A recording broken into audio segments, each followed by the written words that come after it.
দেখেন যে মানুষের জীবন আসলে কষ্ট এবং আঘাতের পরেই বড় হয়। মধ্যযুগের কথা, বাংলা তখন সুলতান ছিলেন হোসেন শাহ।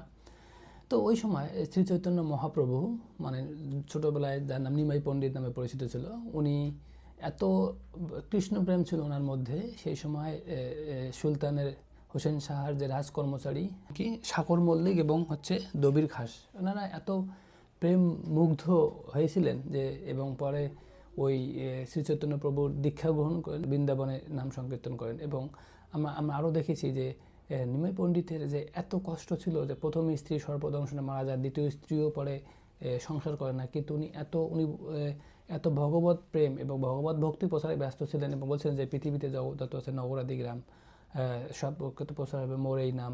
এবং উনি আরেকটা কথা বলছিলেন যে যে হৃদয়ে প্রেম আছে সেই হৃদয়ে কৃষ্ণ অবস্থান করে, ঈশ্বর অবস্থান করে। তো ওনারা আছে মানবতার মূর্ত প্রতীক এবং মানুষকে, সকল ধর্মের মানুষকে ভালোবেসেছিলেন।